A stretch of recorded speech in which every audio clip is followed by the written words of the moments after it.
Congressman Adam Schiff was on the House floor a year ago when rioters stormed the Capitol. Now he is a member of the House Select Committee investigating what happened on January 6th. I had the chance to talk with him recently about his recollections of that day and the work he is now doing on the January 6th committee. Well, I was on the floor during the course of the insurrection and first knew that something was wrong when I looked up and saw the speaker was no longer presiding. And watched Capitol Police officers come and escort our number 2, Steny Hoyer, very quickly off the House floor. And then police made a series of rapidly escalating announcements that we needed to get out our gas masks, we needed to be prepared to get down on the ground. And then finally, we needed to get out. There were rioters in the building, and they had prepared an escape route. So I remember that day quite vividly. I remember walking out with a Republican who was holding a wooden post in his hand that he used, or he was planning to use, to defend himself as necessary. And I also remember when we were finally cleared to go back on the House floor, the astonishment that even after that bloody attack, that so many of my Republican colleagues picked up right where they left off in trying to overturn the results of the election. And the anger over that has stayed with me to this day. Well, we have witnessed an increasingly polarized electorate, from who should be able to vote and how, to wearing masks and getting vaccinations. In that same vein, as you well know, there is a fundamental difference in how people view the events of January 6th. No matter how comprehensive the final report is from the committee, do you believe it can change public perceptions about what happened on January 6th? I believe that our work can change perceptions, and you're right, there are some that live within a very confined information space where all they essentially hear is from the former president and his allies, who wish to rewrite history and make January 6th out to be a normal tourist day when hundreds of people were injured, when people lost their lives because of this bloody attack on our Capitol. I think as important as our ultimate report will be, the hearings that we're going to have beginning early in the new year to tell the story of what happened on that day will be very impactful. Well, your Republican colleagues, Liz Cheney and Adam Kinzinger, are two people who a few years ago would have been considered diametrically opposed to many of the political principles that you espouse. And yet, by speaking out about January 6th and sitting on the Select Committee, they're now facing essentially career-ending pressures from their own party. What do you think that means, Congressman, for bipartisanship in the months and years ahead? Well, I think it's a serious threat to Congress's ability to work together on a bipartisan way, even as to the most serious of things facing the country, such as a violent attack on our democracy. But Liz Cheney and Adam Kinzinger have shown great courage. They've shown the courage of their convictions. They've shown the willingness to stand up for what they believe in and to stand up for the truth. The terrible indictment is that so many of their Republican colleagues in Congress lack that very basic courage and lack that very basic commitment to the truth. As long as they cling, these other Republican members, the Kevin McCarthy's of the Congress, as long as they cling to Donald Trump's big lie about the election, it really, I think, bodes ill for the whole country. If you can persuade people, as Donald Trump is trying to do, that we can't rely on our elections, that any election they lose is rigged with fraud, then they are paving the way for more political violence. So I think it's really dangerous what they're doing, and it goes well beyond an attack on bipartisanship to an attack on our very democracy.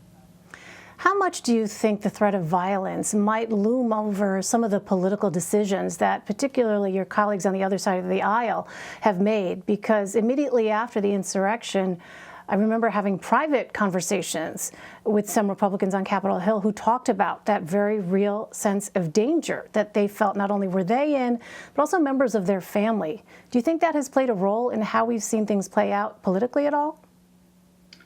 I think there is a real palpable sense of dread among members of Congress that the likelihood of increased violence is very real. And again, I attribute this to this attack on the integrity of on the attack, on the integrity of our elections. This assault on the whole idea that we can use elections to settle our differences. And also the escalating rhetoric of the conspiracy theorists, the frankly unwell members of Congress, the Marjorie Taylor Greenes and the Boeberts and the Gosars, who are there just to perform a kind of vile performance art. It really has the effect of poisoning the public discourse. And you just see increasingly belligerent, even violent rhetoric, violent imagery. And where does that lead us? So the title of your book is fairly stark: Midnight in Washington, How We Almost Lost Our Democracy and Still Could. President Biden often talks about how democracy is in retreat. Congressman, are there any reasons to be hopeful about America's democracy? There are a lot of reasons to be hopeful. And in fact, I titled the book Midnight in Washington because, well, midnight may be the darkest hour of every day everywhere in the world. It's also a time of hope, because we know that what follows is filled with the prospect of light. We are going to get through this. There are millions and millions more Americans who care deeply about our democracy, cherish our legacy, and are determined to protect it than those who are trying to tear it down right now. We're seeing some real profiles in courage, people like Liz Cheney and Adam Kinzinger, among others, who are defending our democracy, and not just in Congress, but people of good faith in both parties around the country. A lot of the reasons we got through the last election was owing to the courage of independent but registered Republican elections officials around the country. Now, dangerously, many of those officials are being drummed out of their jobs by Donald Trump and his enablers. But we've seen some great examples of courage, even as we've seen a lot of political cowardice. And I think it's the courageous that will get us through this time. While we have you, Congressman, I'd like to get your thoughts on your colleague, Devin Nunes, who announced he's resigning at the end of the month. The two of you made a lot of news while working on the House Intelligence Committee together. What do you make of his decision to not only retire, but to take a job working for the former president? And does Congressman Nunes' decision make you look back on his actions differently? Well, look, it was a surprise, I think, not just to the Democrats, but to the Republicans on our committee, that he would leave so abruptly, and maybe less of a surprise that if he was going to leave, he would leave and work for a Trump propaganda outfit. He has been an apologist for the president for quite some time, towing the Trumpian line, which caused some real problems when he was chairing the Intelligence Committee, and still quite a few problems as the ranking member on that committee. But I wish him well in his new effort, and I'm hoping that the Intelligence Committee will benefit from some new leadership on the Republican side. When you look back at the investigation into Russian interference in the Trump campaign, what do you wish had been handled differently? Well, it's a good question. I'm not sure that there was much that could have been done differently.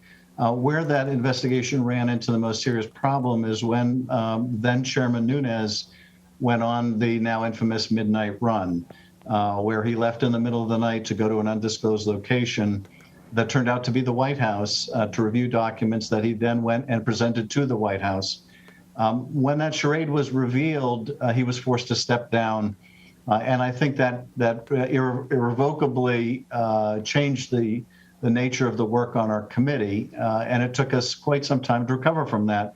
Nonetheless, the investigation, along with some good investigative journalism and the work of Bob Mueller, revealed some very incriminating work between the Trump campaign and the Russians. And just to give you one pointed illustration, we learned that Donald Trump's campaign chairman, Paul Manafort, was secretly meeting with an agent of Russian intelligence during the campaign and providing Russian intelligence with Trump internal campaign polling data and their strategy for key battleground states.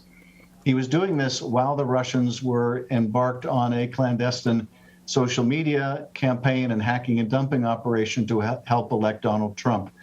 So pretty powerful evidence of collusion. There was other evidence as well, but what we revealed was pretty damning.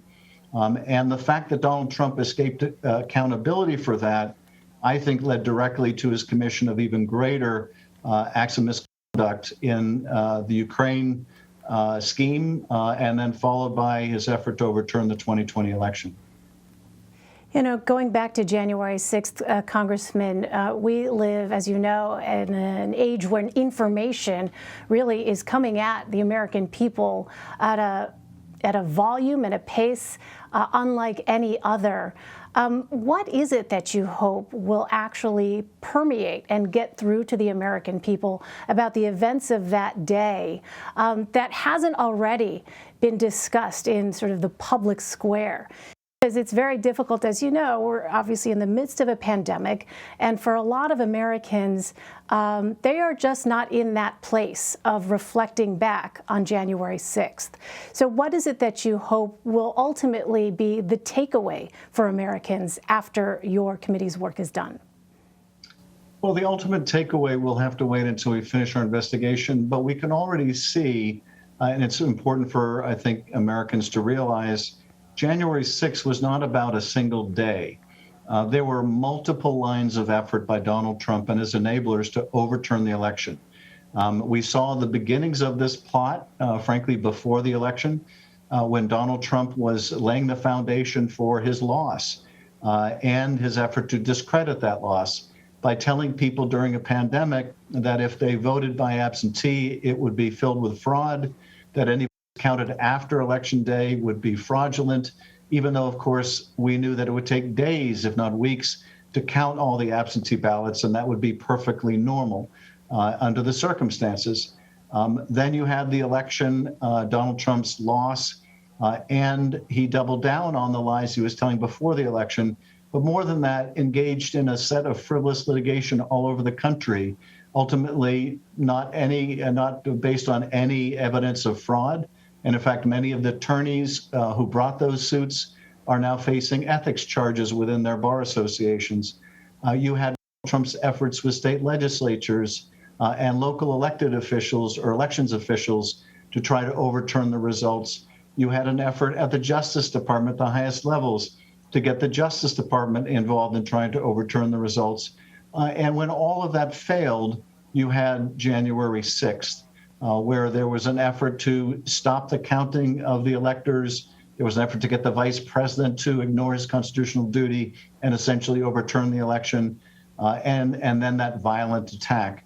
So that's what I hope people will recognize, that it wasn't just about that day. It was about a wholesale effort by Donald Trump and his acolytes to overturn the will of the American people and install himself in power after losing an election. Finally, Congressman, how have the events of January 6th changed your approach to politics, and how's it changed you personally as well? Well, it has put I think, an additional urgency onto the need to protect our democracy. Because what's happened since January 6th is, rather than a repudiation by the Republican Party of what Donald Trump and Trumpism led our country to, there's been a doubling down on the big lie about that day. And the use of the big lie that there was fraud in the election to propel a whole series of laws around the country in state legislatures to deprive Black and brown people of their ability to vote, as well as to strip independent elections officials of their duties and give them over to partisans who will vote to overturn the election if necessary in 2024. So for me personally, it means that I need to remain very much focused on the mission of trying to help save our democracy, because it is still very deeply at risk. All of us need to be part of that fight in every way that we can. We need to protect these independent, meritocratic, technocratic elections officials around the country, some of whom are being chased out of their office with death threats. We have to push back against these voter disenfranchisement efforts, and we've got to safeguard our democracy. Congressman Adam Schiff. Congressman, thanks very much for your time. Thank you. Great to be with you.